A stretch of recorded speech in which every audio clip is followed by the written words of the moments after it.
You can love someone and still choose to say goodbye to them. You can miss a person every day and still be glad that they're no longer in your life.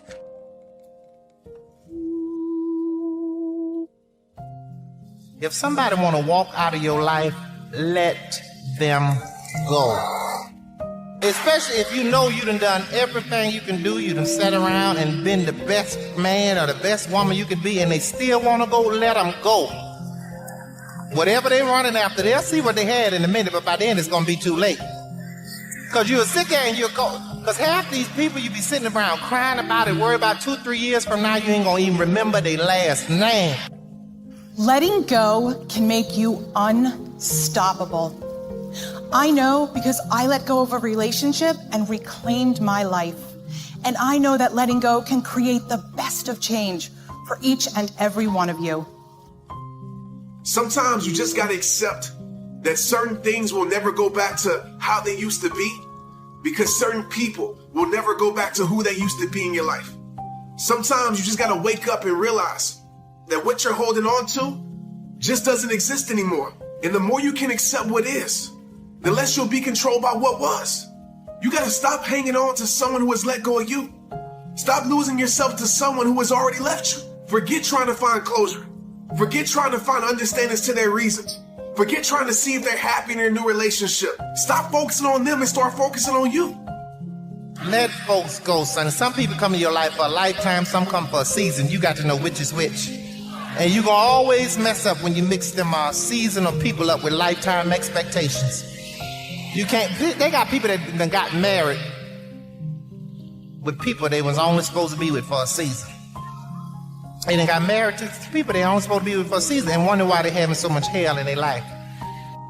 They are not who you thought they were. The idea that this person was a trustworthy, faithful companion is not true.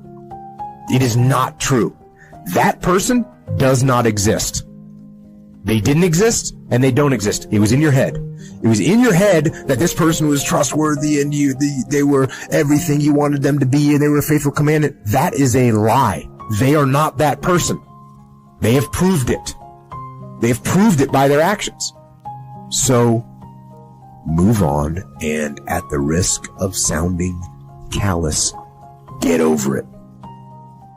Listen, I put everybody that come in my life in the category of a tree. Some people are like leaves on a tree. Wind blow, they over here. They unstable. Blow the other way, they over here. Ain't nothing. Season change, they wither and die. They gone. It's all right. That's some people. Most people in the world are like that. They just there to take from the tree. They ain't there to do nothing but take and give shade every now and then. That's all they can do. But don't get mad at people like that. That's who they are. They ain't gonna never be nothing. That's what they put on this earth to be, but be what they are, a leaf. Some people are like a branch on that tree. You gotta be careful with them branches too, because they'll fool you. They'll get there and make you think they're a good friend and they're real strong, but the minute you step out there on them, they'll break and leave you high and dry. But if you find you 2 or 3 people in your life that's like the roots at the bottom of that tree, you are blessed, because that's them the kind of people that ain't going nowhere. They ain't worried about being seen. Don't nobody have to know that they know you. They ain't got to know what they're doing for you. But if them roots wasn't there, that tree couldn't live. You understand? And they ain't got a tree can have 100 million branches, but only a few roots down at the bottom to make sure it get everything it needs. I'm telling you something. When you get you some roots, hold on to them. But the rest of them, let it go. Just let it go. Let folks go. It's okay to be alone. So people get freaked out when they're alone. It's okay to be alone. It's okay. It's okay to be alone. There's no big deal. Enjoy it.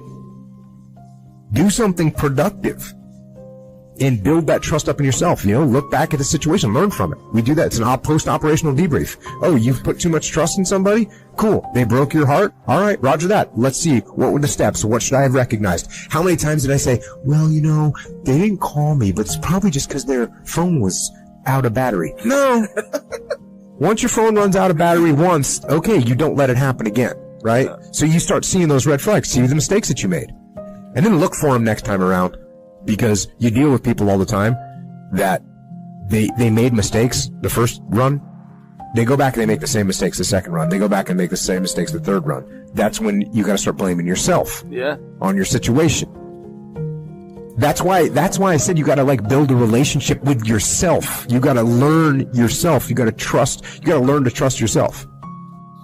When you get to a point in your life where you look at people and you go, okay, wait a minute, you or me, you will make a decision.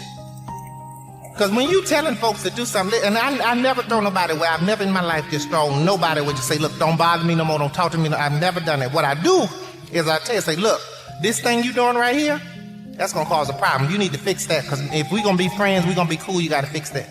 And if you don't, we're going to have an issue.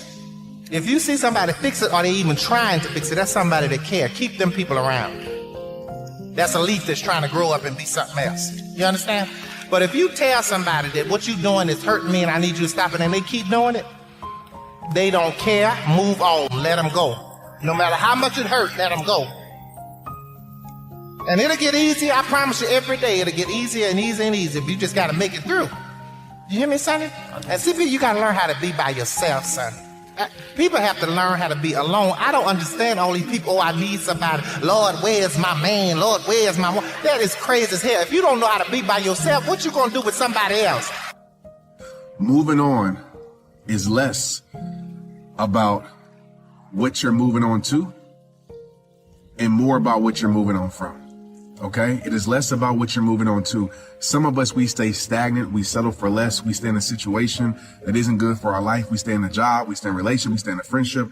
We stay in a partnership that isn't good for our life because we don't know what we're going to move on to. We're so afraid to be alone.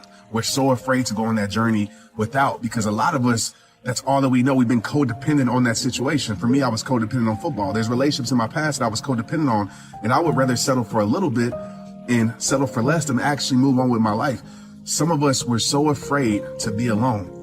We're so afraid to go alone that we will stay stuck in a situation that we know isn't good for our life. So everybody type this in the chat right now so I know that you get it. Moving on is less about what you're moving on to and more about what you're moving on from. Why am I holding on to this? How is this serving me? And really think about the answer. Maybe it makes you feel validated. Maybe it makes you feel righteous. Or maybe taking on the pain is your way of recognizing the injustice so that even though it won't be made right, it can at least not be forgotten. Then I ask you, again, ask yourself, do you want to be right or do you want peace? Woo! This was huge for me. The unfortunate fact is that having both may not be possible. And also, you may never get your moment of righteousness, so why wait for it? Choose peace. What I know for sure is that in this world, time is a moving on, and it's our most valuable commodity. You can never get it back. So staying in that loop, playing it over and over in your head of hurt, only amplifies your pain. Let it go. Exhale, make room in your heart for something that is uplifting. Surround yourself with people who want the best for you. You have the ability to shift the DNA of your spirit and control how you perceive life. So why not lighten your load and let it go?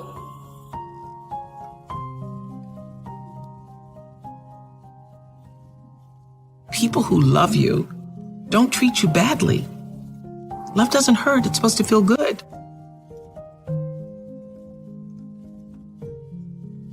Ladies, take the blame off yourself. Men are really, really good at that. Making you think something wrong with you. Oh, real men don't really operate like that. But you got so many men out here from these broken homes. You got so many men out here that ain't had a father figure, that didn't tell them what real men really do. That real men buckle down. That real men meet a woman and put her on a pedestal and treat her like a queen. Real men get taught this. When you don't have a man that's been taught that, you're dealing with a man that don't have all the qualities of manhood. I just wanted to highlight that abuse is unacceptable, and I lived it for 10 years with my abuser, my then husband, and it's something that I felt very ashamed about. And when you're in an abusive relationship, you don't want anybody to know that. It's very embarrassing and you feel very riddled with shame and guilt. And when I left my abuser, I was wanting to speak about it loud and proud, like this is not okay. And I'm one of the lucky ones. I got out and it took me 10 years to find the courage to actually leave that behind. If you don't get the lesson, it's a benevolent universe. It will come back wearing a different pair of pants in a different form. It will show up again to see if you really got it. So what is the great lesson for us? I mean, it really is what Oprah's saying, which is that when you get a red flag or I say a caution, a yellow blinking light, don't let it go to red. Get it when it's yellow, when the caution is there, that's saying something doesn't feel right. Check in with your friends.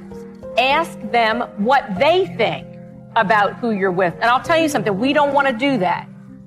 We don't want to ask our friends. And I always say this, if you're living a life and having a relationship that you can't tell your friends about what's happening in your relationship, something's wrong. If you've got to keep the secret, something's wrong. It means because I don't want you to know that he's calling me a B. He doesn't really mean that. He only does that when he drinks too much.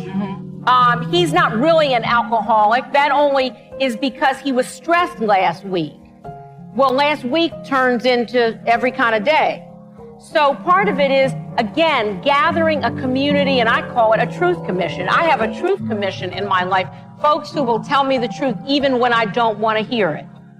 And we all need that. Yeah, I have it too. You know, we need somebody who will say, you know what, that is like not, I mean, I have you're it. out of your mind right now. If you've been in a relationship for 12 bad years, do you want to do 12 more? Stop collecting red flags. What y'all saving them for? Once you get so many red flags, y'all ought to sew them all together, tie them around your neck, and fly your ass out of there. Think of all the times you let a man treat you badly, or someone, your friends, walk all over you. How many times have you let hurtful words or criticism crush you? Well, I was one of those people who was raised not to have a lot of self-esteem. And I know anybody else who was physically violated as a child, as I was, got whippings every day. The lesson of a whipping, the lesson of being heavily disciplined with violence is that you're not worthy, that you're not good enough. And so it takes a long time to get a sense of self-worth and self-value. And so I was in my 20s doing what everybody in their 20s does and looking for love in all the wrong places and looking to be validated by somebody else's view of who I was and wanting them to say, I'm okay. Yes, you're okay. You're okay. And I've done some really embarrassing, ridiculous, crazy ass things over the years, holding onto the bumper of a Datsun Z like I could actually keep him from pulling off. And I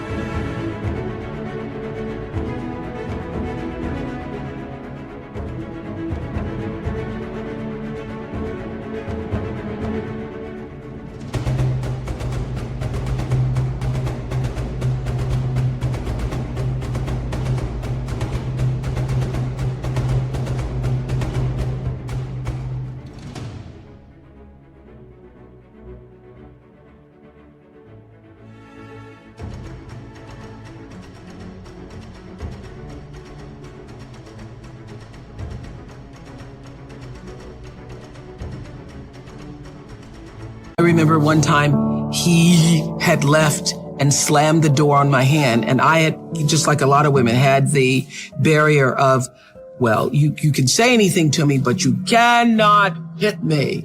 You cannot hit me.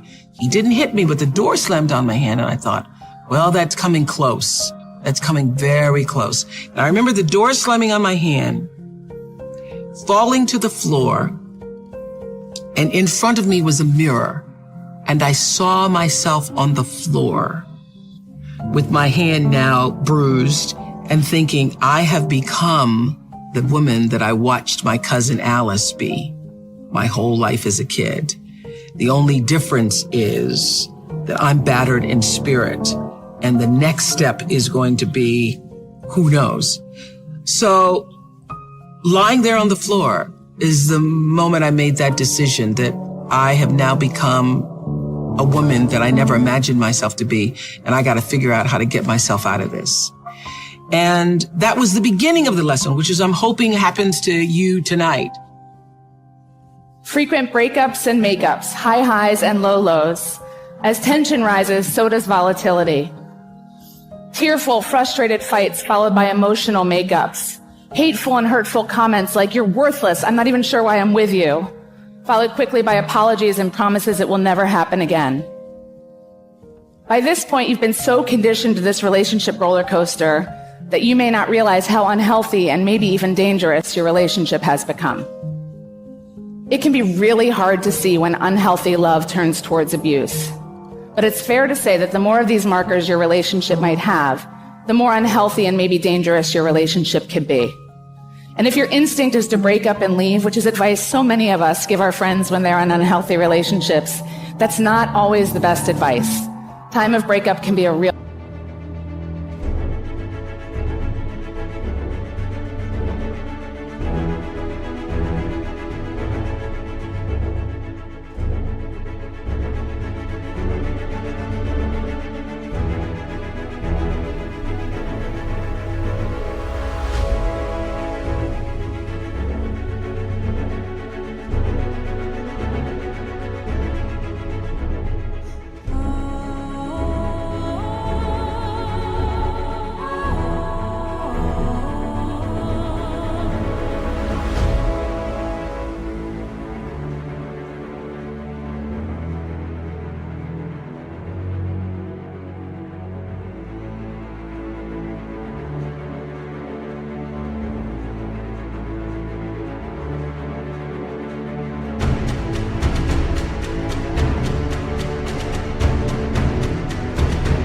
trigger for violence. If you fear you might be headed towards abuse or in abuse, you need to consult with experts to get the advice on how to leave safely. But it's not just about romantic relationships, and it's not just about violence. Understanding the signs of unhealthy love can help you audit and understand nearly every relationship in your life. For the first time, you might understand why you're disappointed in a friendship, or why every interaction with a certain family member leaves you discouraged and anxious. You might even begin to see how your own intensity and jealousy is causing problems with colleagues at work. Understanding is the first step to improving. And while you can't make every unhealthy relationship healthy, some you're going to have to leave behind. You can do your part every day to do relationships better. And here's the exciting news. It's actually not rocket science. Open communication, mutual respect, kindness, patience, we can practice these things every day.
And while practice will definitely make you better, I have to promise you it's also not going to make you perfect. I do this for a living. Every day I think and talk about healthy relationships, and still I do unhealthy things. Just the other day, as I was trying to shuttle my 4 kids out the door amidst quarreling, squabbling, and complaints about breakfast, I completely lost it. With an intentionally angry edge, I screamed, "Everybody just shut up and do what I say. You are the worst. I'm going to take away screen time and dessert and anything else you could possibly ever enjoy in life." Anybody been there? Volatility, belittling. My oldest son turned around and looked at me and said, "Mom, that's not love." For a minute, I really wanted to kill him for calling me out, trust me. But then I gathered myself and I thought, you know what, I'm actually proud. I'm proud that he has a language to make me pause. I want all of my kids to understand what the bars should be for how they're treated, and to have a language and a voice to use when that bar is not met versus just accepting it.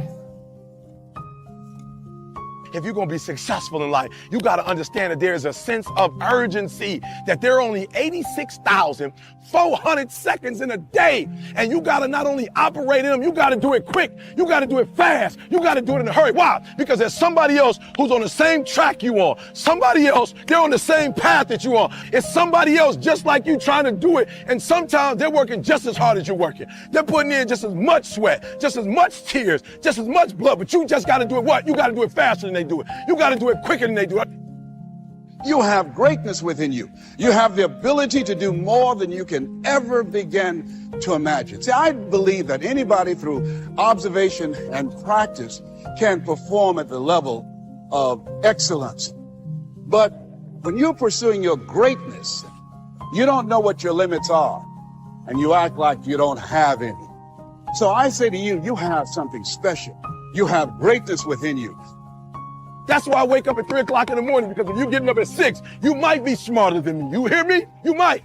You might have more privilege than me. You might. You might have more resources than me. You might. But I'm going to get up earlier than you, and I'm going to do it quicker than you do it. I'm going to do it faster than you do it. So by the time you get up with all your resources, by the time you get up with all your privilege, by the time you get up with all your stuff, I've already finished the race. Are you hearing me? It's not just about finishing. Sometimes it's about finishing fast. And you don't have as much time as you think you have. And so you got to pick up the pace. Pick up the pace. You walking too slow. Pick up the pace. You moving too slow. Pick up the pace. If you want to finish, sometimes you can't just finish. You got to finish fast. I refuse to die an unlived life. Your dreams, your goals, your passions will not just happen to you. You have to live it out. You have to grind it out. You have to work it out. You're different. You're one of the ones that'll get down dirty in the mud to fight for your dreams. It's not what you don't have. See, I was focused on what I didn't have. Don't have a college degree. Don't have any credentials. Never worked for a major corporation. I was focused on the negative things and said, negative things are the things that you see when you're not focused on your goal. What do you come with? What is it that you have within you? When the dream is big enough, the odds don't matter. Look at a man the way that he is. He only becomes worse. But look at him as if he were what he could be. Then he becomes what he should be. I want to challenge you right now about raising your goals and stretch yourself.